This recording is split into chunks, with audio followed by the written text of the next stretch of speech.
Okay, we are live. Hi, this is William Ramsey. Welcome to William Ramsey Investigates. On today's show, I have a very special guest. His name is Chet Hardin. Last name is spelled Hardin. He just published a book. I saw him on Roberta Glass's True Crime Report, and I was like, "Oh, this looks perfect for my show." Like I've done a lot of true crime shows. He just published this on August 4th, so it's just 2 weeks published, at least on Amazon. Mhm. So like I said, it was on. I saw it on. Saw him on Roberta Glass's True Crime. If you're watching this on my channels, you'll see the full title of the book is "The Vampire's Cult: The Untold Story of Obsession, Control, and a Shocking Small Town Murder." And I got about halfway through, really fascinating. I remember hearing the story. It might jog your memory if you're listening to this of it being in the news, but it's a really incredible tale, and there's a lot to talk about.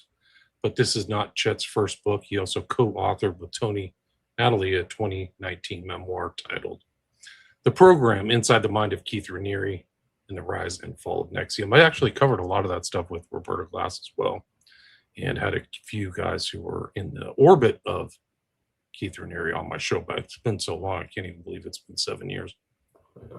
But you can see Chet Hardin. I'll put a link to his website. It's the best place to take a look. In his bio starts off with him being a journalist who specializes in reporting on bad ideas and worse people. And he's also worked in the newspaper industry, writing for alt weeklies in Colorado and New York, and has worked in construction, politics, coffee, and technology.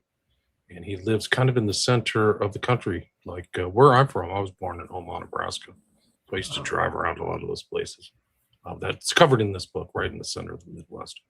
But Chet can talk more about that. So Chet, welcome to the show. Thank you. Yeah, you're from right from the epicenter of this story. Yeah, I used to go to Lincoln, Big Red, Cornhusker. I am a Cornhusker. I'm literally a Cornhusker. I was born there in 1968. So I go back, all my relatives are from there. Yeah, cool. My dad tells stories about, going down to the beef butcher and literally cutting the beef off with a hacksaw. And very Midwest kind of memories. Farms, corn, literal like bale hailing and or hay baling and all kinds of stuff like that. But Yeah. there is an underbelly there.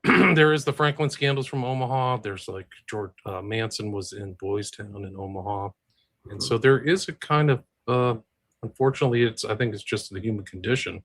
And this story is one of them. You're kind of close to that too, but maybe for people who haven't heard your name or didn't hear you on Roberta Glass, maybe you can do a brief bio and kind of talk about Raniere, and then let up. I know you did a lot of great research. It's included in your book. Like you talked to a lot of first-person people when writing The Vampire's Cult. Maybe you can talk about the research leading up to the publication of the book.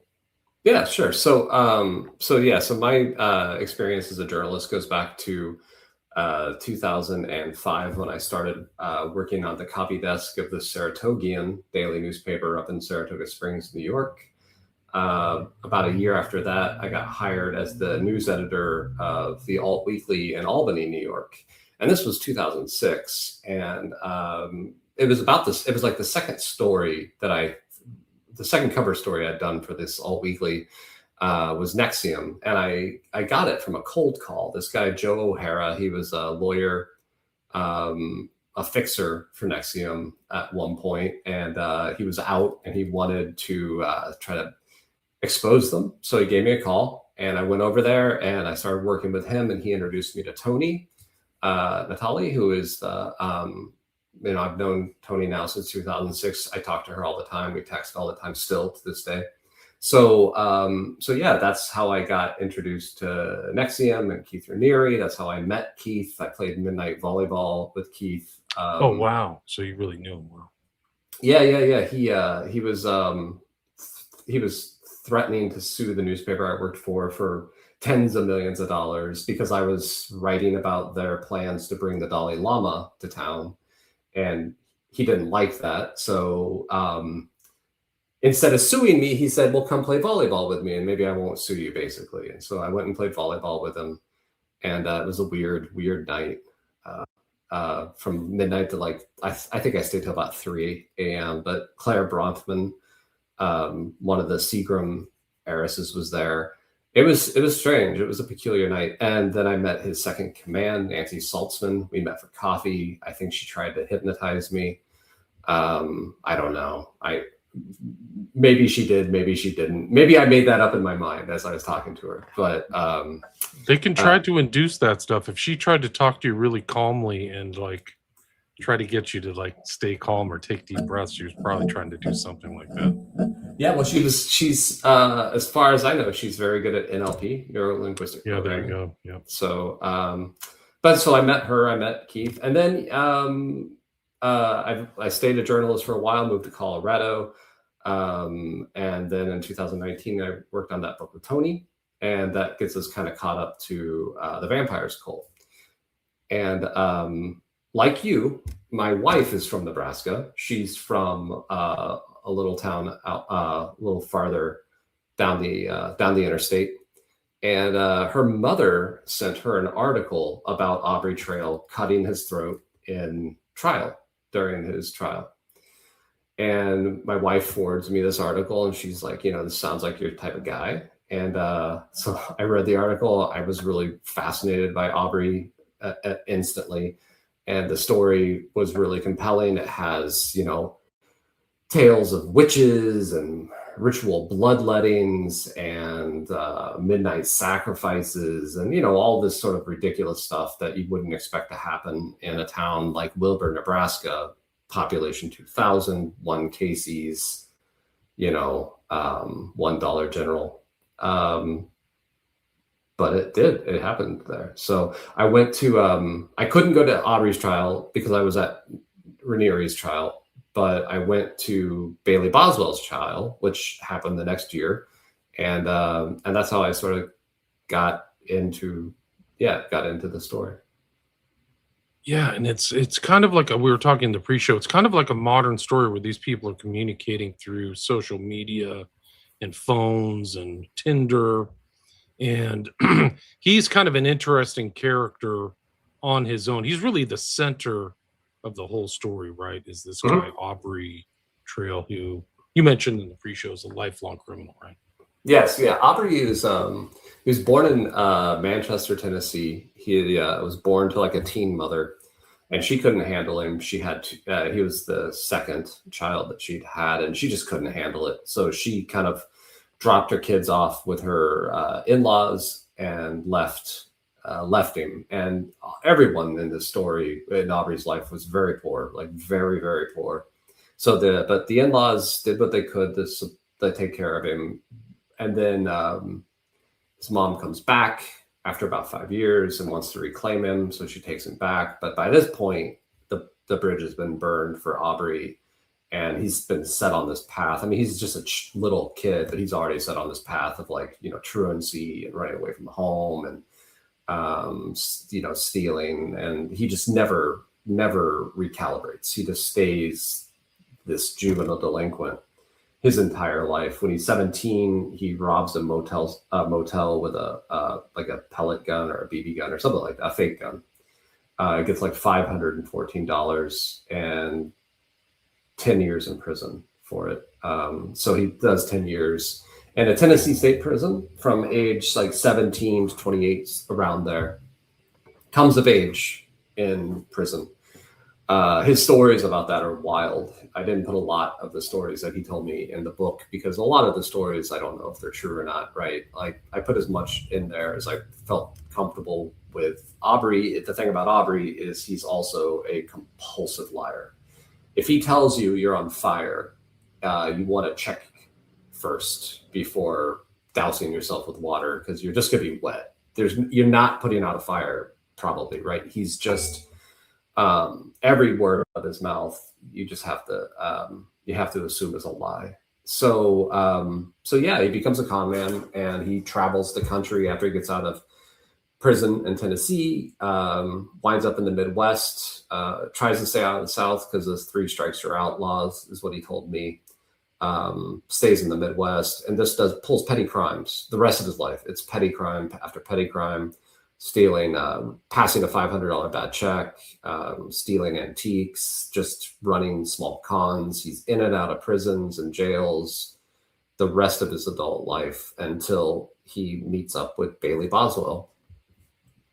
Right. So he's an experienced criminal by the time. How old was he when he met up with Bailey? This is fairly recent too. Like this is 2018, 2017. 2017. Right? Yeah, they met in 2016. He was 49. Bailey was in her early 20s. She was working, if you can call it that.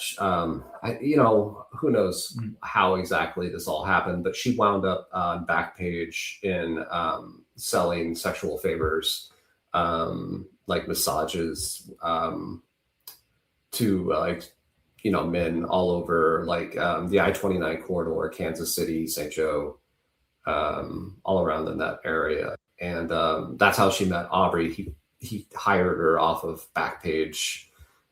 She comes in, he sees something in her that he likes. It's this ineffable it factor. He couldn't say exactly what it was. And that's how they hit it off. I see one of your commenters says his father must have been delinquent. Yeah, Aubrey's father ran off after he was born, leaving this 16-year-old girl to take care of these two children, and she has no money. So yeah, it was a sad story. Yeah. Kind of like it's a Manson story or something like that, very similar. Yeah, very similar. Bouncing in and out of juvie, all of this stuff.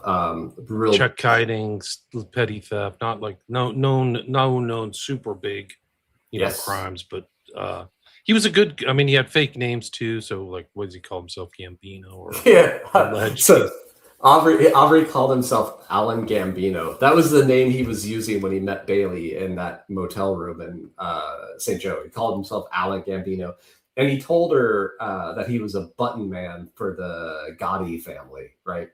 Which is hilarious because if you ever talk to Aubrey, he has the thickest, he has this thick Tennessee drawl, which has kind of been kind of muddied by his time in the Midwest, but he's still got this thick Tennessee drawl, right? So it's like I don't know how many button men for the Gotti family are getting hired out of Tennessee.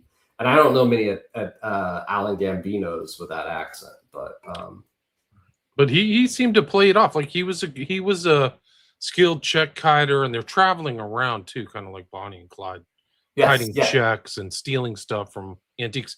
How did he ever get into antiquing, and that was his kind of thing? It seems kind of unusual for me. Like usually, criminals robbing banks or something. Well, Aubrey is an impressively lazy person. So he was always looking for the sort of easiest targets, right? And so, you go into a mom and pop shop, in, Crete, Nebraska, and you walk in and they're just they aren't as on defense as some people would be. They're gonna just kind of take you for what you are. And he comes in and he puts on this act as though he's an antique dealer. He knows antiques really well. I mean, he really does. You can ask him anything about antiques and he just has an encyclopedic knowledge of them. So, you walk into these mom and pop shops, you're presenting yourself as an antique dealer. You look like any other antique dealer in the Midwest, and they let their guard down. And then he just pockets everything he can and walks out. Yeah, and some of those are big numbers, like $25,000 here, something there. So he did have money on his person. He really did have the kind of accoutrement of some kind of wealth, at least that impressed these young girls he was interested in, right? Yeah, he had tens of thousands of dollars to throw around. I mean, at one point he had his hooks into an antique dealer, and he was milking the guy for everything he was worth. I think he got $400,000 out of this guy on a con. So yeah, I mean, I make fun of him saying he's lazy because he is lazy, but he's also extremely good. He's extremely good at conning people. And I mean, as much as that is a skill, right? Having that sort of disregard for another person, he has that, and he's very good at it. Yeah, because a sociopath, that's the way he just existed. That was his nature. Yep. He's a big guy too, right? I mean, you've seen him in person. Yeah.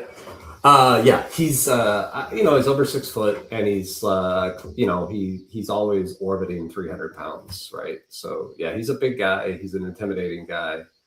Yeah. And but he always had this, like, I mean, according like the intro to your book or the first chapters, it's like he's always around women or hustling Mm-hmm. women. There's other women in his orbit, not just Bailey. Mm-hmm. And he's bringing them in and trying to impress him with money. It's almost like, I felt like it was almost like an Epstein thing, like Mm-hmm. trafficking and bring them in and then controlling, dangling money around, and then sex and all that stuff. Yeah, and I only have this little brief window of knowledge about Aubrey Trail, right? Because um, from the time he met up with Bailey to the aftermath of the murder of Sidney Loof, a lot of that is documented in like FBI interrogations, FBI investigation, police investigation, interviews with plenty of witnesses, right? So that's a brief window of Aubrey Trail's life. So I don't, I think that he was doing this type of stuff with these young women for much longer than I can prove, right? And because the thing about Aubrey is that he was always on the road. When he wasn't, the only way you can really know where Aubrey was at any given time, as far as I can tell at least, is by prison records, right? Arrests, all that stuff. He's always on the road. When he's not in prison, he's not at home, he's not with his wives. He was married twice. He's never he's always on the road, driving from like Texas up to South Dakota, out east, or out to Las Vegas. I mean, he's just everywhere. So it's very hard to keep track of what this guy was up to and when. Right, and who he was seeing in every different town. If he's using Backpage, Exactly. like it only starts when he's in his late 40s. So where's this 20 years? What's he up to? What's he doing? He kind of had a home base in Nebraska, though, like at the very southeastern part At of the end, Nebraska. Right? in Wilbur, Nebraska. Well, and also in Falls City. Yeah, he had these sort of like home bases, but he was more comfortable in like a Holiday Inn than at these homes, and so yeah. But he was always kind of talking about witches and that he was part of a coven and he was the head of it. And it reminded me of like the vampire crew. I think they were from the Midwest too. Forgot the kid's name. He ended up there, but it's like, this is what we do. I'm in communication with a coven, and he kind of created this kind of, I think there's a game called Masquerade that's like a vampire game. Like that's what he was kind of doing with the women too, right? Oh yeah, and the funny thing about this vampire stuff, this cult stuff, and these witches, and all of this stuff is that I wasn't able to find anyone who talked about Aubrey being into this stuff prior to Bailey. It's this. Part of me wonders like if this was a fascination of his for a long time, and I just wasn't able to track down people who could verify it, or if this was the con he chose specifically for Bailey. And it could be just that, because she seemed immediately susceptible to it. I mean, she like was hook, line, and sinker, believed in the fact that he had this coven of witches around him, the fact that like he could project himself into the astral plane, that he could hear thoughts, and like that he was that she could heal him by touching him. I mean, she started believing all of this insane stuff very quickly. And the thing about a con man is, as I'm not telling anybody here something they don't already know, but like they run the con that will work, right? So he's not going to run a con on a person that doesn't work, because that's not a con. That's just some idiot talking about some stupid stuff you don't care about. He's running a con on her, and it's working. And so he runs it really on her, just like this other person that he milked $400,000 on. He found the perfect con for that guy, and he ran it on him. So I don't know where the vampire stuff comes from, or the witches stuff comes from. There is a story in the book that you didn't that you didn't get to, and I don't really want to spoil it, but there is an indication from his childhood that he's always been into this type of stuff, that he's always been a little he was just interested in the darker side or the occult or something. Yes. Yeah. But I mean, some of this stuff is pretty interesting. He's being possessed by other entities. Yes. And they're like trying to wake him up or something. Yeah. Like some of that's I've done, unfortunately, a lot of reading into the stuff. It's somewhat consistent, but he didn't have the books. Like usually they've got some kind of book or something that they're reading or some kind of connection. I didn't see that in your book. I may have overlooked it, but no, he didn't. No. Like they tend to join the OTO or just something, but it didn't seem to have that. But maybe he did. Was he a reader at all? He's a voracious reader. Reader. He reads constantly. That's interesting. Yeah, he's a voracious. I mean, his main problem with being in prison is that he goes through every book in the library, basically. Like he's a voracious reader. And the thing about the witches is I wouldn't put it past Aubrey to have met someone who was into this. And he's such a sponge. I mean, again, like any good con man, he's a very good listener, and he's actually a really quick study. So I wouldn't be surprised if he had met someone who taught him about these things, and he really ran with it. Some of these guys who were coming, just like Manson, jail for them is like a training ground. Yes. So they're learning from other people's grifts. And like, I forgot, the creepy Hardin was a guy that Manson knew who was like a 50s con man. So maybe this guy, Aubrey Trail, he might have done the same thing. It just might not be known. Cause like you said, there's like things, sometimes they don't divulge it, or I don't know, but like it's, they have to get it somewhere, whether he's reading, Vampire, Diary of a Vampire, whatever that book is or something. But like the vampire cult I've done research on that ended up getting arrested in Louisiana, they had this game, this Vampire Masquerade game, and also these other things. So they were drawing from something, and then they got into blood drinking and like really dark stuff. Mm-hmm. Yeah, the thing about Aubrey and his fantasies, they really were about sexual sadism. That was where he really that's where he gravitated, and that's where he kind of pushed the women in his orbit, was toward fantasizing about murder and torture and BDSM, but not consensual, really. It was very driven by Aubrey's desires and his sort of preoccupation with things like torture and murder. Right. So there's always this hint of threats and killing people, and we can solve this. It seemed like that was it. But also this kind of using the women as intermediaries, much like Raniere, or even Epstein, where like the girls are going out to do the hunting for other people. Like it's something happens where they figure this out, that they should get not even themselves, but then the girls, and then create a mystique about themselves. That's what Epstein did. Yeah. Yeah, that's what Raniere did. And Raniere, right? Raniere and Manson, 220 IQ, Manson too, right? Yeah. So they figure something out about these women, and then they become beholden to them, and then the control, right? So then it's just massive control, much like Epstein.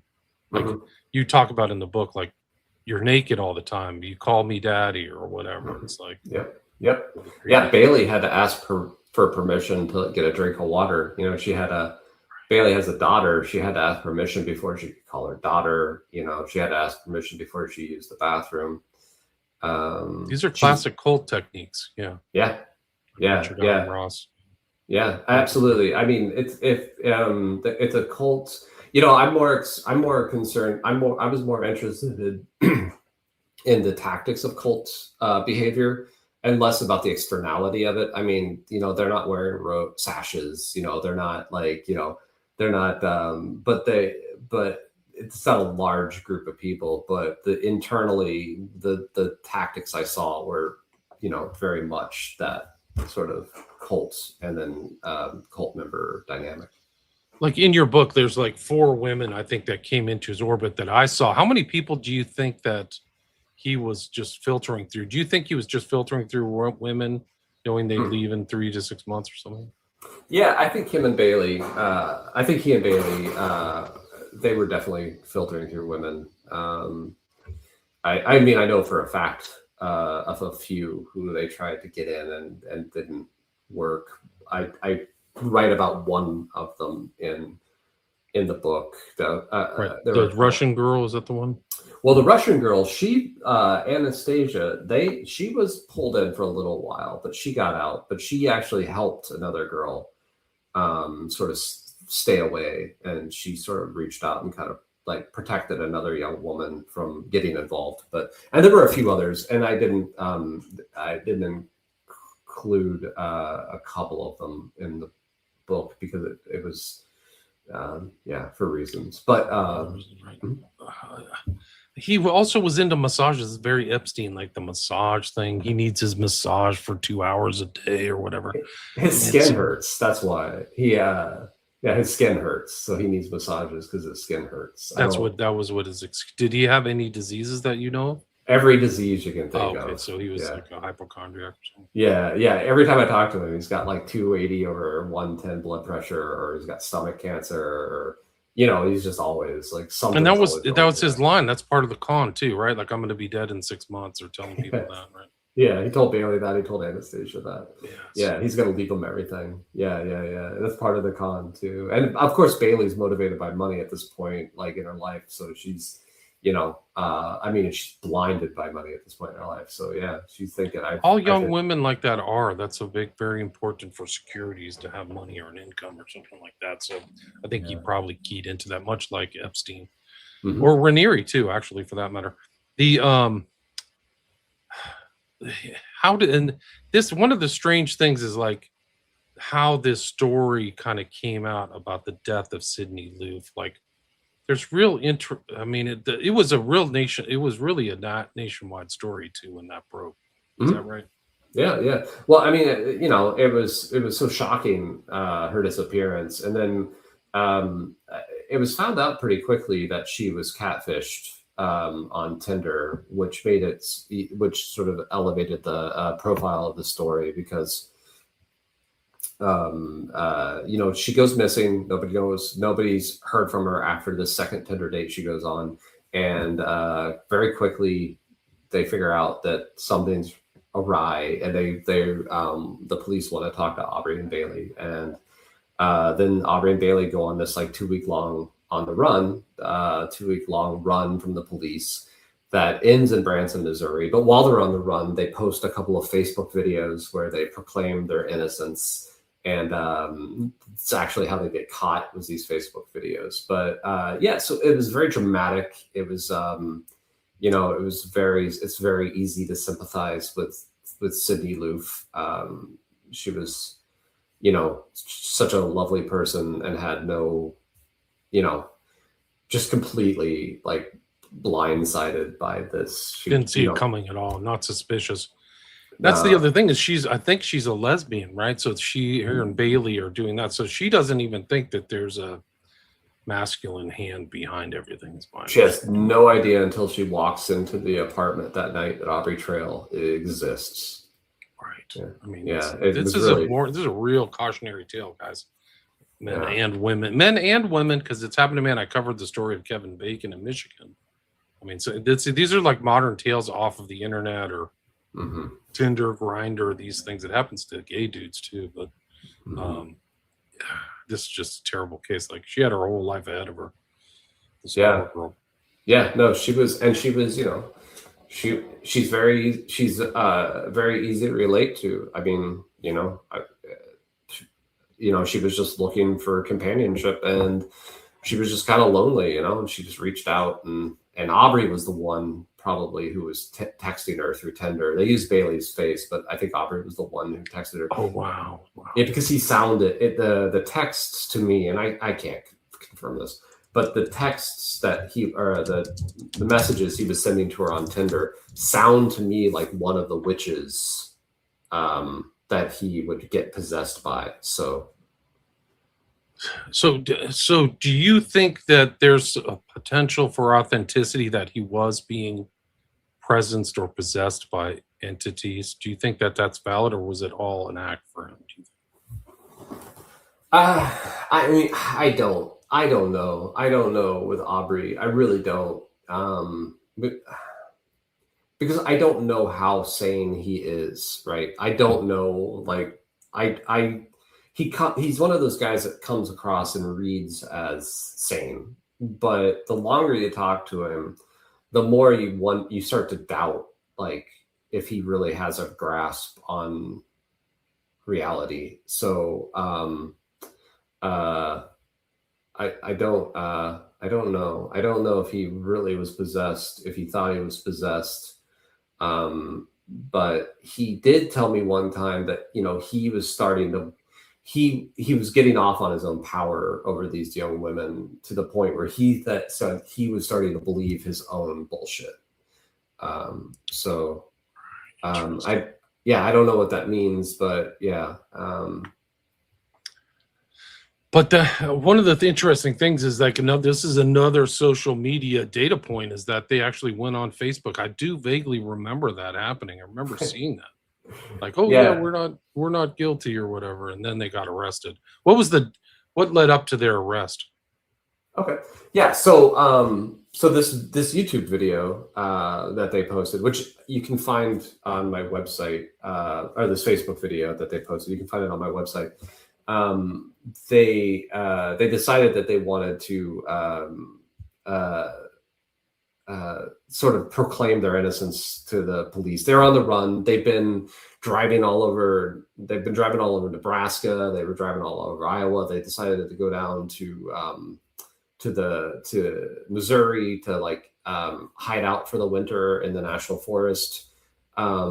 And while they're on the road, they make this video, and it's just Aubrey and Bailey looking as creepy and as guilty as possible in a car, and they're just attacking the police and the media and all the people on Facebook, and the FBI, who did an amazing job on this case. I can't say enough good stuff about the police on this one. They use these videos to track. They got the IP addresses from the upload of the videos, got the IP addresses from the phone, from a phone call the phone made, and was able to triangulate it pretty quickly, and they got them within a day of them starting to post these Facebook videos. But they got put on the trail of Aubrey and Bailey. Interestingly, one of Sydney's best friends, this young woman named Brooklyn McChrystal, she knew that Sydney had gone out on a Tinder date and decided that she was going to set up a Tinder profile and catfish the catfisher, and it worked. And that's actually how the investigation even really began, was with this young woman, this Sydney's best friend, sort of doing some sleuthing. And so, but it was great police work all the way through. It really was. Everybody worked well together, and the Lincoln Police, the FBI, yeah, they did a great job. I pull quite a few transcripts directly from some of the interrogations that these police officers did, and when you read it, you'll see. I mean, these guys were pros. They were so good. So it's great. It's great to hear. They could use some praise, I guess, these days. So the trials, and she's tried, and they're tried separately, right? So yeah. Can you talk about the whole process of the criminal? Yeah, sure. Yeah, sure. So Aubrey and Bailey had been running this con on this guy, and they got $400,000 of him. And this is, aside from this other, from Sydney. But so the feds come in and charge them with this fraud that they've been running on this guy. And once they charge them with this fraud, then the state doesn't have to charge them in Sydney's murder for a long time. I mean, they sit on because now they're in jail, right? So they just kind of sit on them for like 6 months until they can build the best possible case against them. Interesting. Yeah, it's really What's great. the date of their arrest? Do you know offhand? No, I don't know. It was 2017 or 2018, right? 27. Well, their arrest might have been 2018 because it was in 2017, 2018. It was around the end of 2017, maybe Gotcha. beginning of 2018, because it was about 3 weeks after the murder, or 2 weeks after the murder. So probably 2017 still. And so the cops sit on him for about 6 months in jail and just keep building the case, driving Aubrey crazy. This is driving Aubrey crazy. He calls the police, or he calls the nightly news and confesses to the murder because he just feels like he's losing control of everything. He starts telling the feds that he's committed all these murders all over the country, and he'll give them leads on all these murders if they don't charge Bailey with murder. Because all throughout this entire time, he's saying Bailey's innocent. Bailey's innocent. That's what he says when he cuts his throat in court. He says Bailey's innocent, and I curse you all. Right. So he's maintaining Bailey's innocence all the way through this. He's trying to like give them more bodies if they'll like not charge Bailey with murder. He's just losing his mind in prison. And Bailey is in the 6 months in jail, and Bailey has literally lost her mind. She's seeing apparitions on the walls. She thinks that Aubrey and the witches are watching her. I mean, she has completely lost her mind at this point. Wow. So, yeah.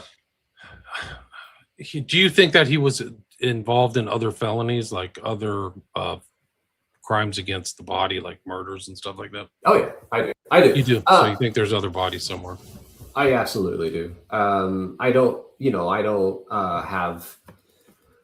I have a gut instinct. My gut is telling me yes. I have some reasons. I have some reasons to believe this. Is like the crime scene itself is they don't leave behind any evidence in the crime scene. She's Sydney, and this isn't ruining it for anybody. Sydney's body is dismembered, and her organs are removed, and she's all the blood is drained from her body, and there's no evidence anywhere that they can be found. Like the evidence of criminal sophistication too, right? That's what thank you. That's what I'm getting to. Yeah, it seems like it was, the theory is that the murder and the dismemberment happened in this little apartment in Wilbur, and yet not a single bit of concrete evidence that Sydney was even in that apartment.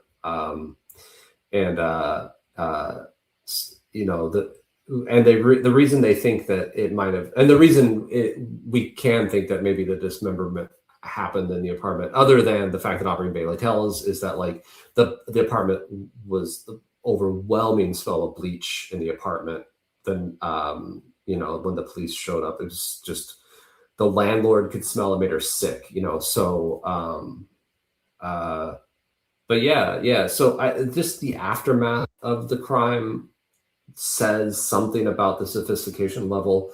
The fact that Aubrey's 52 years old when this happens, and it seems a little late in life to start a new career as a murderer.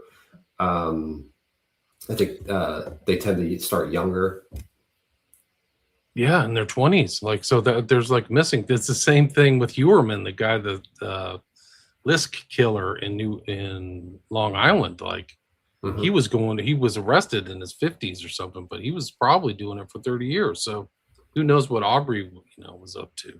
The callousness with which Aubrey talks to me about it too. And by callous, I don't mean showboating callousness. I mean, just like you and I are talking about this now, he's able to just drop into the conversation about, what he did with Sydney's heart. And it doesn't, it's just, just normal thing to talk about. It's horrifying to talk to him sometimes. They hurt a lot of people too, right? I mean, the consequences of this were, reverberated through those towns and Luke's family and stuff like that, right? Yeah, absolutely. Lots of victims, lots of pain. I mean, that's Aubrey's life. He's everywhere he goes. He just ruins lives. He just was like that. Wow. I've Mhm. got a couple questions from Sure. the chat. Do you have time? Yeah, Daddy absolutely. Stab says, "Did Aubrey ever play Vampire the Masquerade?" That's what I mentioned earlier. It's been a popular game since the '90s. Yeah. That's a great question. I doubt it. Because he spent like I say, he spent his formative years in prison with his what he had a friend supposedly went by the name Miss Anne, and he and Miss Anne would get up to all sorts of like hijinks together and stabbing people and fighting and stuff like that. I just don't see him ever playing games, and there were no games ever mentioned in it with him. And Stuff. That ties to the other vampire cult. It was Roderick Farrell from Murray, yes, right, Kentucky. yeah, So they played this game, The Masquerade, yeah. and they kind of took it seriously, is my understanding. Does Chet know Frank Porlato? He kind of exposed the whole Raniere case. Do you know Frank? Oh yeah, yeah. I know Frank. Yeah, our paths have crossed quite a bit back when I was reporting on Nexium back in 2006. I ran into Frank. I think maybe Frank was. I don't remember. I think maybe he was working with Nexium at the time. I forget. But I know Frank. I've known Frank for a long, long time. I interviewed Frank, guys. You can go through my archives. I interviewed him right around the time that the whole Nexium story kind of took off. Lizzie asked, Chet, was he influencing the cult to participate in other brutalities? Other than the murder, they liked, so Bailey. It was him and Bailey who were mostly the abusers, or they were the abusers in this little cult of theirs, right? There are some couple really awful stories about what Bailey did to a couple of young women. Aubrey, of course, would do things like strangle them and beat them, spank them, throw them around. But they were encouraged during sex to fantasize about torture, like cutting off fingers and toes and like burning people. And it was really this sort of like sexual play was where they really explored brutality and things. Both ways, too.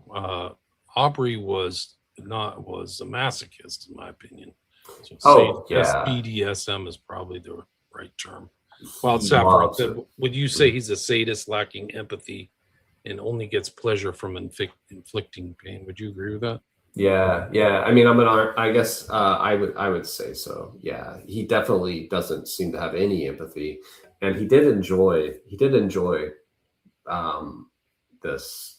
So yeah, I would say that's fair. But he's also, as you pointed out, a masochist, right? He, as people will see in the book, he was really into pegging. So. Did he use drugs to control people, such as LSD? Are you familiar with like his drug application? No, and Aubrey's a teetotaler, so yeah. I think maybe back in the day he drank, but yeah, he's a teetotaler. Bailey liked to do coke and get high, and all the young women, well, not all of them, but Bailey liked to get high, and she was always stoned, always smoking weed constantly. She'd wake up and she'd get high and she'd stay high the rest of the day. And and then there was coke involved, but I don't think there was coke in Nebraska. I think that was when they're on the road, they would pick up some coke. But it wasn't like the coercion, the use of drugs to control, manipulate people. He didn't seem to need that, huh? No, he picked his targets well, and I think that's another thing that is a little sometimes confusing for people is that you don't go up to 6 women and 4 of them fall under your thrall when you're a cult leader, right? You go up to 60 or 600 women and 4 of them fall under your thrall, right? Like it's a numbers game. So how did he end up in a wheelchair? When I was looking at the videos of him, he was always in a wheelchair. Is he Yeah. just in bad shape or what? I mean, this is what I'm sorry to laugh about that because maybe he does need a wheelchair, but this is again Aubrey, right? Who knows? Who knows if he needs that wheelchair? Who knows if he doesn't? He, according as far as I know, he's had a stroke, a few heart attacks. But I obviously I can't confirm any of that, right? This is all just coming from him. But he didn't need a wheelchair before he was arrested. He didn't need a wheelchair while he was on the run. It was just after he got arrested, and maybe the stress really did give him a heart attack or a stroke, or maybe just age or the right time or whatever. But I wouldn't put it past Aubrey just to request a wheelchair to be kind of like difficult. Right, just to continue his scams, his grifts and stuff like that. Exactly. And it's the story's ongoing. I think they had we were talking in the pre-show about. I think he was running scams from prison too, or finding more women to manipulate. Right? Can you talk about that? Yeah, sure. It's actually it's kind of funny. When I very first started looking into this, I reached out to Aubrey. I wrote him a letter. And I got contacted by this woman named Samantha, and she presented herself as a as a writer or his I felt like I was talking to his publicist or something. It was really a weird conversation, and it came out through this conversation. I don't remember if it was with her or with Aubrey because he was texting me at the same time. You can text from prison on the Getting Out app, and so I don't remember exactly where this came from, but Aubrey told me he would give me everything for this book if I gave him 50% of the royalties, right? And I had to work with this woman Samantha, and give her 50% of the royalties. And I told him, no, of course not. That's insane. I'm not giving you anything. And so he comes back and he's like, well, how about 30% of the royalties? And I'm like, no, Aubrey, you're not getting it. I'm not going to deal with you if you're going to be like this. And so, but at some point during these conversations, I told Samantha, I was like, Samantha, you should probably watch it. You should watch yourself because I don't know what you're doing here, but you might get into some legal trouble at some point if you're doing this type of stuff with Aubrey, right? This feels very sketchy. And 3 years later, 4 years later, I don't remember how long, she gets arrested. They were they were running a con on, I think she was a nurse in the prison, and Aubrey wanted to draw down this nurse's retirement fund, and I forget tens of thousands of dollars they got out of this woman. So I don't know if Samantha was ever charged or convicted, but she was involved in that scam. Right. Wow. So he just could not. The tiger doesn't change its stripes or whatever, and he's on death row too, right? Yeah, he was on death row at that time. I got a text once. While I was reporting this story, I got a text from a number I didn't recognize, and it said, "I have those pictures for you," or "I have some pictures for you." And I was like, "Well, I'm not answering that. That's crazy to answer a text from a number I don't know." And a few months later, Aubrey's like, "Hey, why didn't you answer my text?" And I'm like, "What are you talking about?" He goes, "I texted you that I had some pictures for you." And I was like, "Oh, I didn't know you could text from death row." But so yeah, he was like just regular text message, not through the app, not through the Getting Out app. So yeah, he's always running a con. It's just an incredible story of and this guy, like you said, he operated for 50 years, so God only knows. They get more and more sophisticated, get better at it, fake names, all that stuff. Yeah, really great book, really interesting, and thanks for the discussion. Is there anything you'd like to add or anything I missed before we wrap it up? No, this has been great. I've had a lot of fun. Thanks. Let's see. There's somebody says, Favorite Uncle, there's an LA vampire cult still operating today called the Sabretooth Clan. Yeah, it's dead. LA vampire cult, maybe that's the same one, Lizzie. Aubrey will connect on death row. Maybe Thanks for listening, everybody. That's 105. This is the full title is The Vampire's Cult, The Untold Story of Obsession, Control, and a Shocking Small Town Murder. It's Chet Hardin. And where's the book available right now? Oh, you can get it on Barnes & Noble, Amazon, anywhere you like to buy books. Your link on your website is to bookshop.org. Correct. And libro.fm, so maybe people could get off of the gargantuan Amazon and buy it somewhere else than there. Yes, that's what I recommend. Yeah. And then again, your website is chethardin.com, right? Yeah. And you can watch you said those videos, Facebook videos of those two are on there. Is that right? Yes, I have it on my website, and you can find it on YouTube. Mm-hmm. Gotcha. And then your other earlier book was the Mind of Keith Raniere too, right? So that's the other one. Mm-hmm. People want to program. Mm-hmm. Yeah, that's the program, the Inside the Mind of Keith Raniere and the Rise and Fall of NXIVM, which it's another really fascinating story. But great book, and thanks so much for your time and congratulations. Thanks, William. It's Chet Hardin. Thanks so much. Okay, I'll stop the stream right now.